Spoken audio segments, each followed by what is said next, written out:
बिस्मिल्लाहिर्रहमानिर्रहीम। ऐ ईमान वालो, सीधी बात कहो ताकि तुम्हारे अमाल की इस्लाह हो सके। और ये एक आलमगीर टर्म है।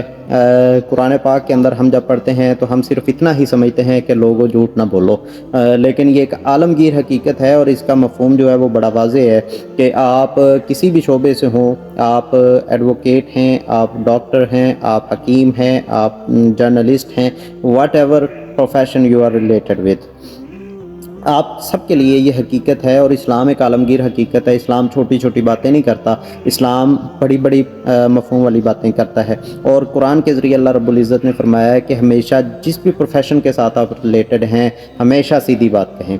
सियाने कहते हैं कि सच एक बारी बोलना पैंदा तो झूठ बार बार बोलना पैंदा, और एक झूठ नूं छुपाउण वास्ते 100 झूठ बोलना पैंदा।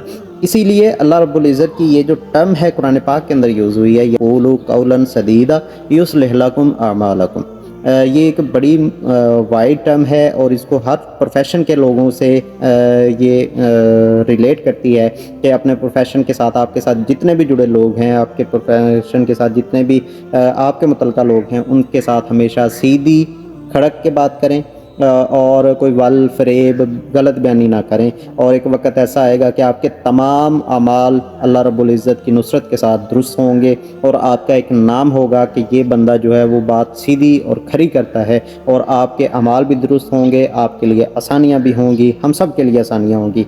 अल्लाह रब्बुल इज़्ज़त से दुआ है कि अल्लाह ताला हमें क़ूलू क़ौलन सदीदा की जो टर्म है इसको समझने की तौफ़ीक़ अता फ़रमाए, इसके ऊपर अमल करने की तौफ़ीक़ अता फ़रमाए, ताकि युस्लिह लकुम अमालकुम, ताकि हमारे अमाल की इस्लाह हो सके। अल्लाह रब्बुल इज़्ज़त से दुआ है कि अल्लाह ताला हम सब का हामी नासिर हो।